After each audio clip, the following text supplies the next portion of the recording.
Olá, cursistas! Como a escrita acadêmico-científica é uma modalidade de escrita um pouco diferenciada e que tem suas peculiaridades em relação a outras modalidades de escrita pertencentes a outros universos discursivos, nós vamos aqui tentar trabalhar algumas dicas desta escrita acadêmica de forma a ajudá-los a melhorar ainda mais a qualidade dos trabalhos que vocês apresentam no curso de gestão escolar da Escola de Gestores. Estas dicas vão se referir nesta videoaula às questões referentes à citação textual, questões que, se não atendidas, podem configurar um plágio em relação à fonte que foi consultada. Bom, o que é importante ser levantado nesta questão das citações? Por que nós fazemos referências a essas ideias, as frases ou conclusões de outros autores que nós utilizamos em nosso trabalho acadêmico? Primeiramente, é preciso saber por que é necessário fundamentar o texto com citações de outros autores. Nós, no universo acadêmico, trabalhamos especialmente com um tipo de conhecimento que vem do conhecimento científico e conhecimento científico filosófico. Se não for atendida a questão da fundamentação com as bases teóricas existentes em uma determinada área, nós podemos incorrer no risco de fundamentar as nossas posições, as nossas considerações, especialmente o montante do nosso texto, por meio apenas do senso comum ou aquela modalidade de conhecimento chamado de conhecimento popular. Às vezes também é comum ocorrer nos textos a fundamentação por meio do conhecimento religioso. Como o universo acadêmico está situado dentro de um universo discursivo maior, e esse universo discursivo diz que as fontes que interessam para a fundamentação de seus textos são essencialmente as fontes científicas e as fontes filosóficas, que dialogam sim com o universo popular, então com o conhecimento do senso comum e com o conhecimento religioso, mas vejam bem, ela dialoga com esses conhecimentos, portanto, não é fundamentado por esses conhecimentos. Esses conhecimentos são base para diálogos, discussões, implementações e complementações, mas não se constitui a base de sua fundamentação.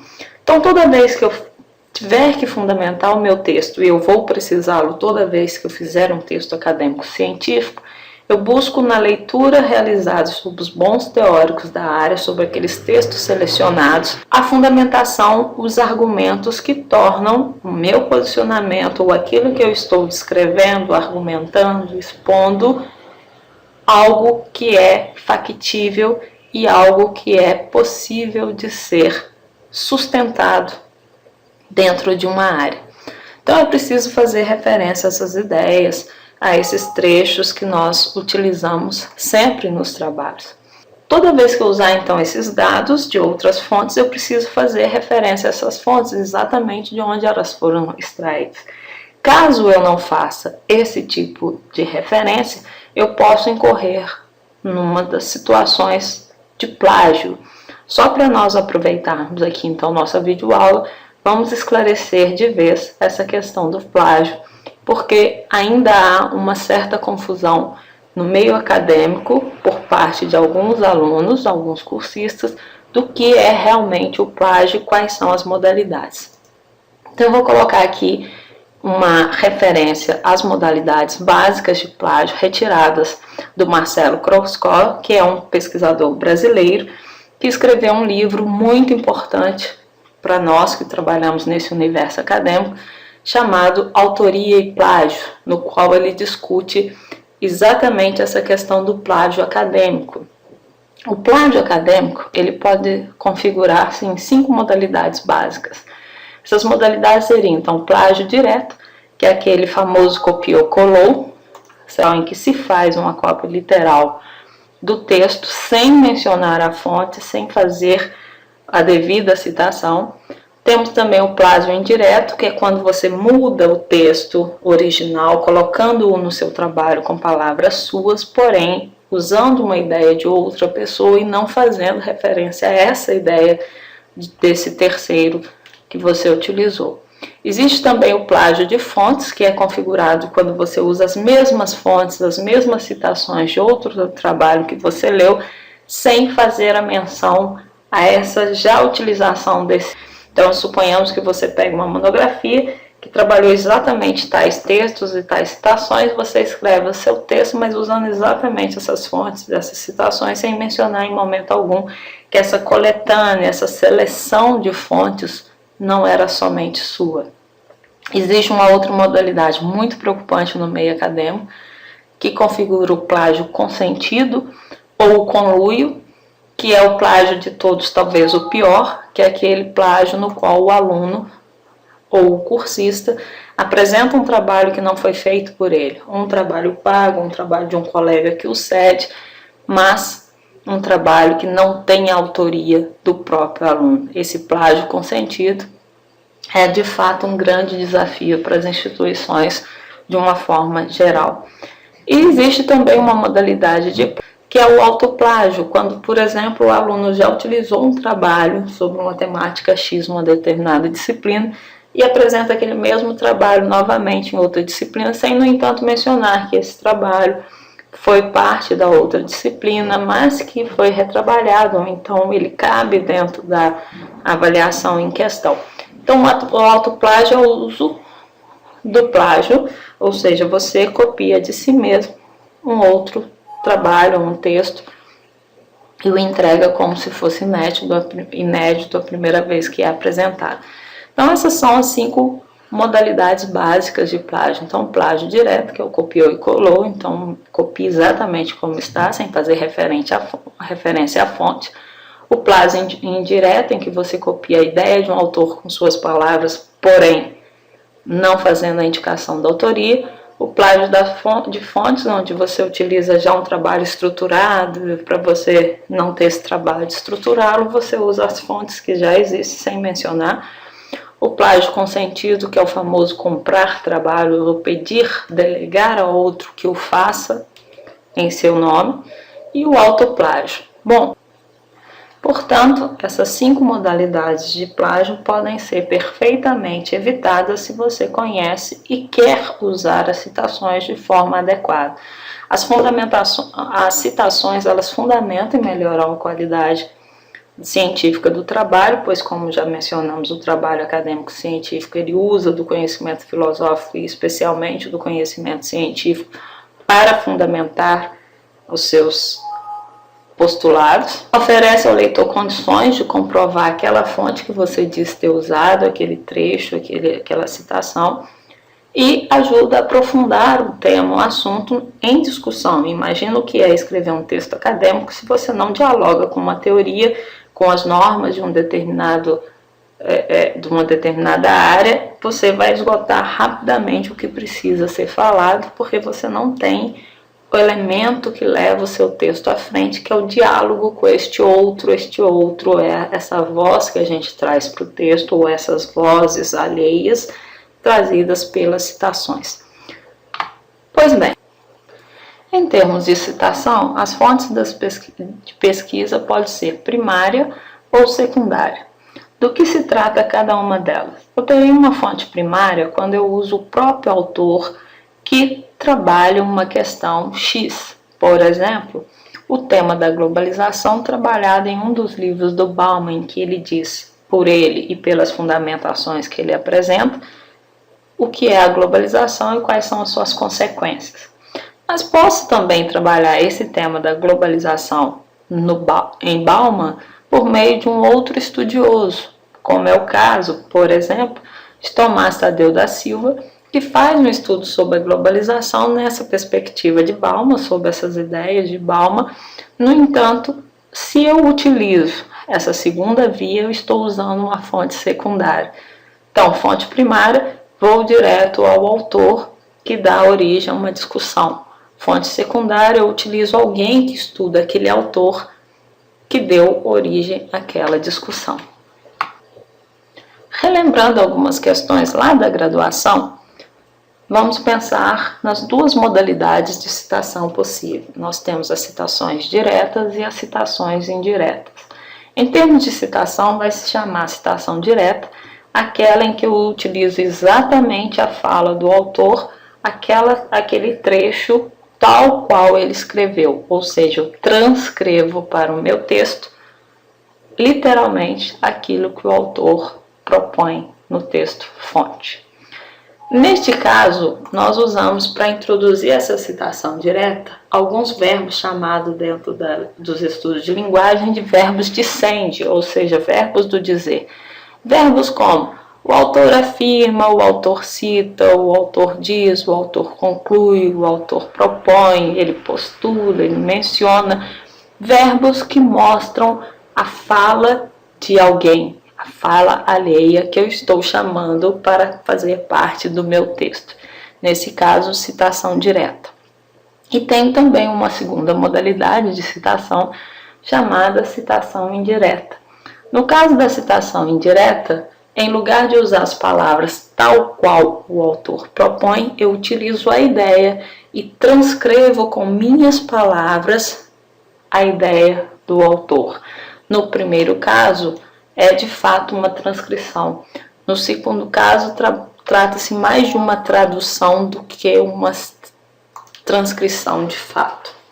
Esse segundo caso é aquele em que nós usamos diretamente a paráfrase ou a condensação. Lembrando, a paráfrase é quando você pega um pensamento, uma parte de um texto, lê, entende do que se trata e escreve com suas palavras aquela ideia. Claro que na paráfrase nós reduzimos bem o tamanho do texto. E existe uma outra forma que é a condensação. Na condensação, essa redução do tamanho do texto para quando eu coloco com minhas palavras, ela é bem maior. Então eu posso condensar um pensamento que está em 3 páginas em um parágrafo reescrito com minhas palavras. Então, citação direta, eu uso exatamente o que o autor escreve, então eu transcrevo, e citação indireta, eu traduzo a ideia do autor com minhas palavras. Nesse caso, nós usamos verbos, nós usamos introdutores, geralmente da ordem dos advérbios, do estilo conforme, segundo, de acordo com, para, no entender de. Então, conforme o autor X, segundo o autor X, de acordo com o autor X, para o autor, no entender de. Uma dica interessante para a escrita é que quando você tem a escrita em citação direta, o autor afirma, não se usa vírgula. Então, o autor afirma tal coisa, vai direto. Quando é na citação indireta, você, como tem essa colocação indireta, você sempre usa, então, conforme o autor, vírgula, segundo o autor, vírgula. E aqui, sim, cabe, em termos de pontuação no texto, cabe uma vírgula sempre que você usa esse elemento que introduz um pensamento alheio. Tá? Aqui não é uma questão direta, é indiretamente, por isso sim a vírgula é pertinente. Pois bem, os elementos que devem contar na citação direta, puxando na memória aqueles elementos que nós aprendemos desde a graduação, são os elementos sobrenome do autor, a data de publicação do texto e a página referenciada, ou seja, exatamente a página de onde eu retirei aquele trecho que eu estou citando. Há uma ressalva em relação ao sobrenome de autor. Nós sabemos que, pelas normas de referência bibliográfica, o sobrenome do autor pode ser substituído em caso de designação de autoria, às vezes pelo órgão que assina o documento, que assina o texto. Às vezes, no caso do texto sem autoria, pela primeira palavra que aparece no título do texto. Às vezes, quando o documento é assinado por uma federação, no caso o Brasil assinando suas leis, sua legislação, o Estado de Minas assinando seus documentos, sua legislação, e o município assinando alguns documentos também, alguns textos, essa entrada do sobrenome do autor vai ser substituída pela regra de autoria, de menção de autoria, por esses outros elementos. Então, a citação direta, ela pode também ser curta ou longa. Nós veremos isso mais à frente. Mas vamos primeiro trabalhar essa questão do sobrenome do autor, a data de publicação do texto citado e a página referenciada. Observem aqui em alguns exemplos que eu coloco, para que vocês tenham mais tranquilidade ao fazer essa menção. Vejam o seguinte, quando eu tenho um único autor, então eu vou usar o sobrenome dele, o ano e a página dentro do parênteses. Isso se esta parte fizer parte do diálogo que eu estou construindo dentro do meu texto. Então, se eu tenho 2 autores, eu coloco os 2 sobrenomes, o ano e a página aqui. 3 autores, o sobrenome dos 3, ano e página entre parênteses.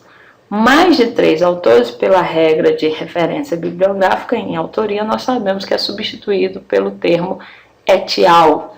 Quem se esqueceu, et al. Significa e outros. Então, aqui seria Belkin e outros, assina esse texto, de 1982, página 76. A entrada pelo título, no caso de autoria desconhecida, a primeira palavra, se tiver um artigo uma primeira palavra do texto, ela passa a assinar, então, em lugar do sobrenome. No caso de uma entidade, o nome da entidade, por extenso, o ano e a página. No caso de uma federação, se for o Brasil, sim, se for o Estado, se for Minas, se for o município, passa a se colocar ele no lugar do sobrenome e fazer a menção a ano e página. Esta modalidade difere-se dessa segunda modalidade, são os mesmos exemplos nos quais eu coloco todos em caixa alta, ou seja, caixa alta quer dizer que toda palavra escrita em maiúsculo. Então, em caixa alta, seguida de ano e página no mesmo parênteses. Qual que é a diferenciação? Na escrita do texto, eu vou usar esta modalidade quando eu estou construindo o meu parágrafo e esta menção a Moraes faz parte da minha escrita. Então, segundo Moraes, 1993, página 2, tal e tal coisa acontece. Esta segunda modalidade aqui, nós vamos usar quando nós terminamos de fazer referência ao que o autor dizia e, ao terminar, nós precisamos mencionar de onde saiu aquela fala. Neste caso aqui, nós colocamos todos os elementos dentro do parênteses e o sobrenome, ou a palavra, ou o termo que corresponder a essa entrada de autoria em caixa alta. Então, o primeiro caso nós usamos porque o Moraes faz parte da construção do meu parágrafo, da minha escrita, e aqui é simplesmente para fazer menção a qual é a fonte que eu utilizei. É como se no primeiro caso fizesse literalmente parte do parágrafo em termos de escrita, e no segundo fosse o acréscimo da informação sobre a citação apenas. Alguns autores da área de normas acadêmicas vão dizer que eu uso a primeira modalidade quando o que me importa é a fala do autor em si. Então eu valorizo o autor. E a segunda modalidade, o que me importa é o conteúdo que ele diz e é menos importante o autor. Aí é uma discussão que o meio acadêmico traz e que os estudiosos da escrita acadêmica vão fazer. Mas a grande questão é que, segundo alguns autores, quando eu valorizo o autor, eu uso a primeira modalidade, essa que vocês estão vendo, e quando eu valorizo o pensamento do autor, em termo que me importa é o que ele diz, eu coloco nesta modalidade. Esta não é uma questão que nós vamos fechar aqui, mas é uma das explicações para as nossas opções, que nem sempre nos damos conta, entre usar uma modalidade ou outra de fazer essa referência da citação. Então, um exemplo de citação direta curta, nós teríamos aqui, como afirma Charroy, 1978, página 12, e aí vem o texto literal do que Charroy afirma. Coloquei de vermelho as aspas para lembrá-los que na citação direta curta eu delimito de onde a onde é a fala alheia que eu coloquei em meu texto, ou seja, de onde a onde vai a citação, com aspas. Eu abro e eu fecho as aspas. Pois bem, também posso fazer para o autor, e aí eu coloco a fala e termino mencionando quem é o autor, o ano e a página. Observe que se os teóricos que estudam um texto acadêmico tiverem razão, aqui me importa o que Charroy disse, e aqui me importa o pensamento de Charroy, a fala de Charroy, mais do que o próprio Charroy. Então, no primeiro eu valorizo o autor, no segundo eu valorizo a fala. Se procede ou não procede, podemos inclusive pesquisar e estudar a respeito. Então, a regra é, para que vocês lembrem, se estiver fora do parênteses, o sobrenome é escrito normalmente, com a inicial em maiúsculo, o ano e a página dentro do parênteses. Se estiver dentro do parênteses, o sobrenome ou palavra correspondente, entrada correspondente de autoria em caixa alta, o ano e a página em que eu encontrei e fecho o parênteses. E não esquecer que as aspas vão delimitar essa fala alheia, de onde a onde está o que eu transcrevi do determinado autor. Bom, a outra modalidade de citação, então, é essa citação direta curta, e é essa em que eu menciono sobrenome, ano e página, coloco entre aspas o termo alheio, o texto alheio, aquele elemento que eu estou usando dentro da minha escrita.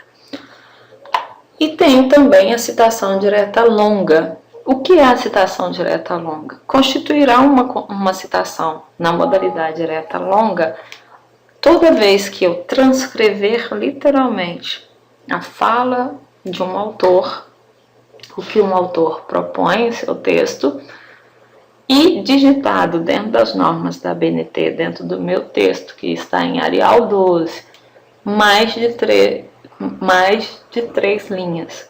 Quando essa citação tiver mais de 3 linhas, então eu terei uma citação direta longa.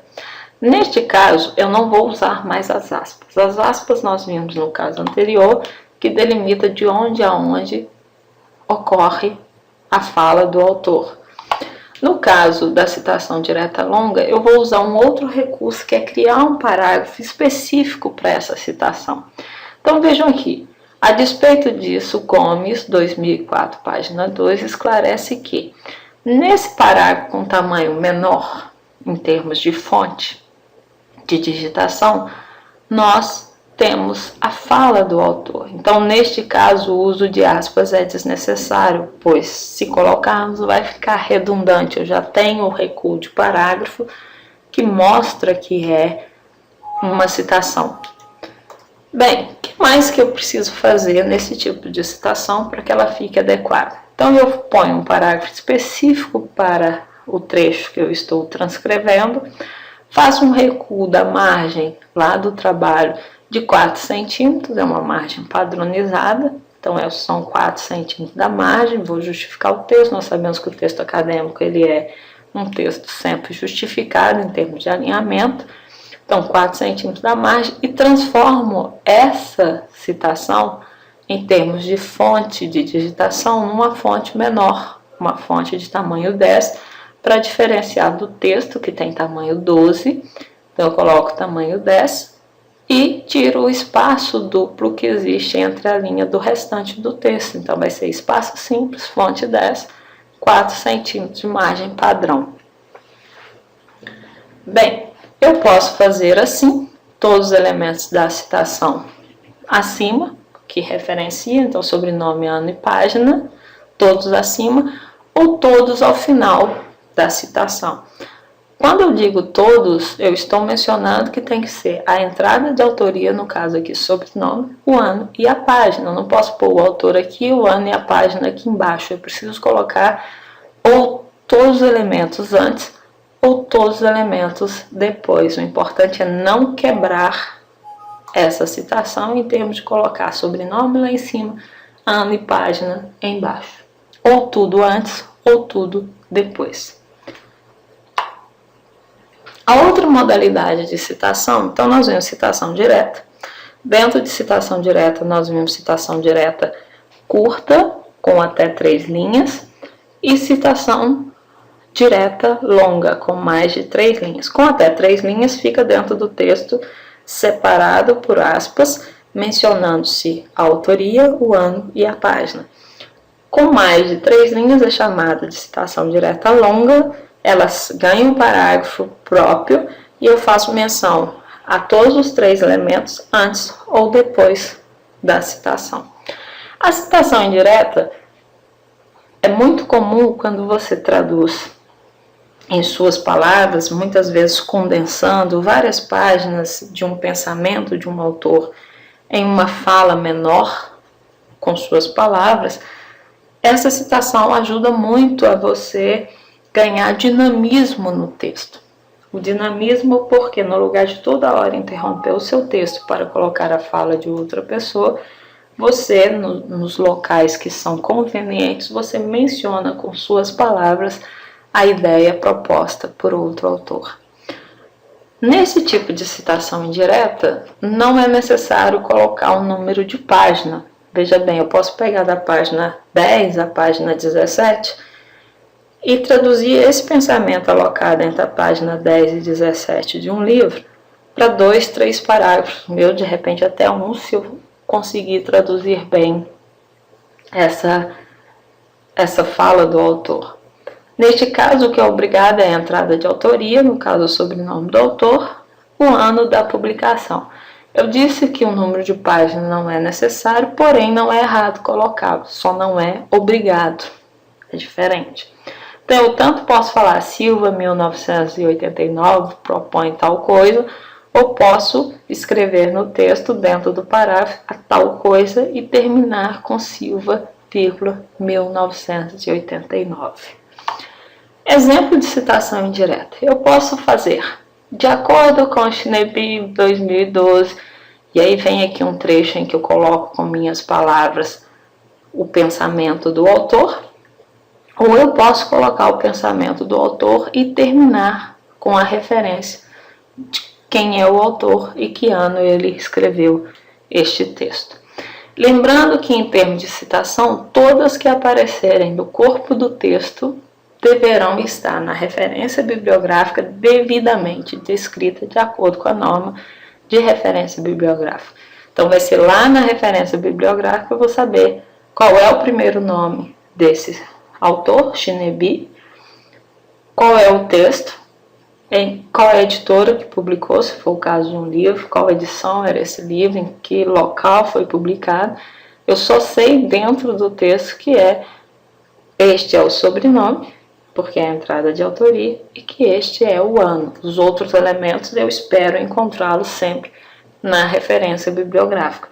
Então, toda vez que usar dentro do texto as citações, tem que conferir na referência bibliográfica se todos os sobrenomes que aparecem no texto estão devidamente referenciados ao final do texto, com todas as informações necessárias para dar credibilidade ao texto. Bom, um último caso de citação é a citação de citação. Citação de citação é aquela citação de segunda mão. Ocorre, por exemplo, quando você está lendo um texto e esse autor que você está lendo cita outra pessoa dentro do texto. Ao ler o texto, você se interessa por aquela citação que já foi citada no texto. Essa citação que está dentro de um outro texto é chamada de citação ou citação de segunda mão. Por que é segunda mão?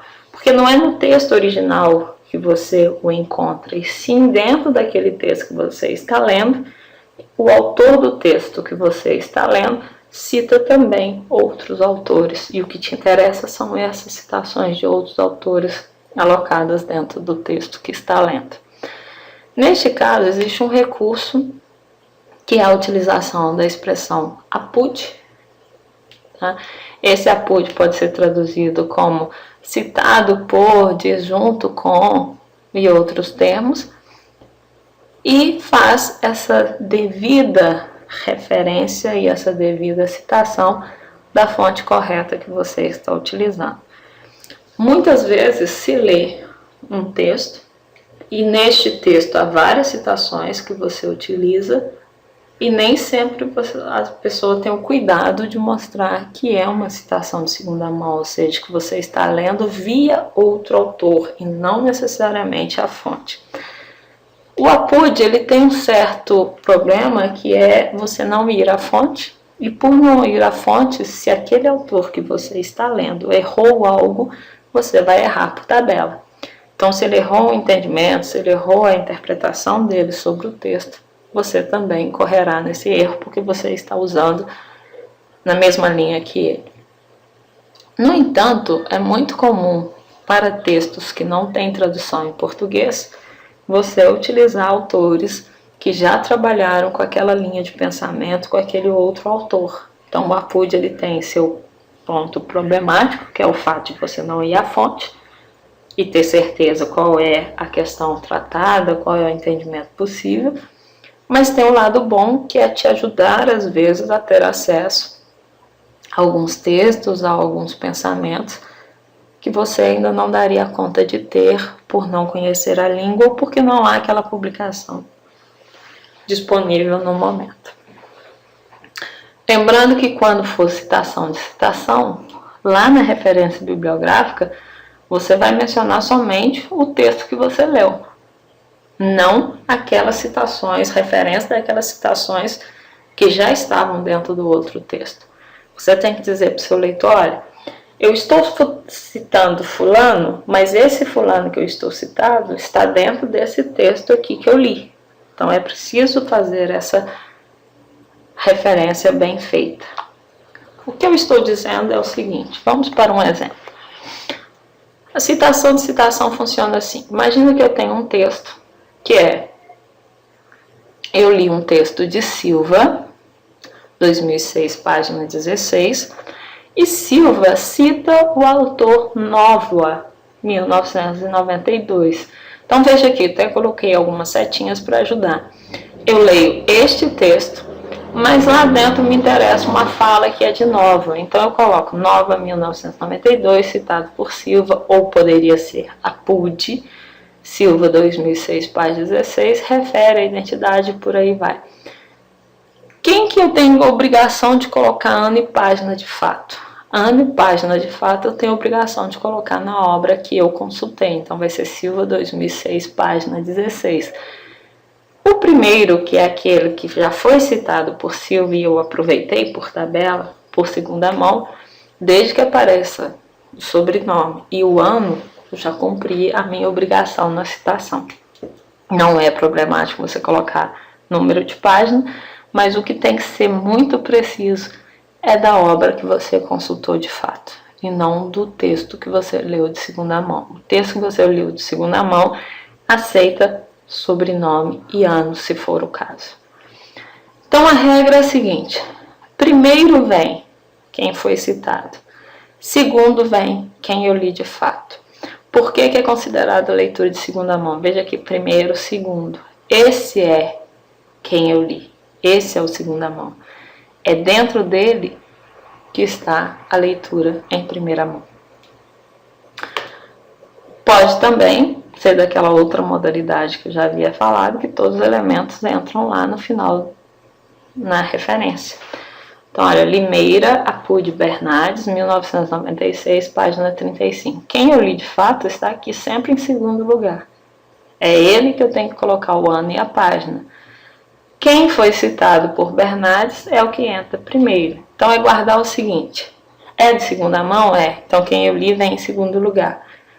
Antes dele, vem a pessoa que foi citada dentro do texto e que eu estou utilizando, certo?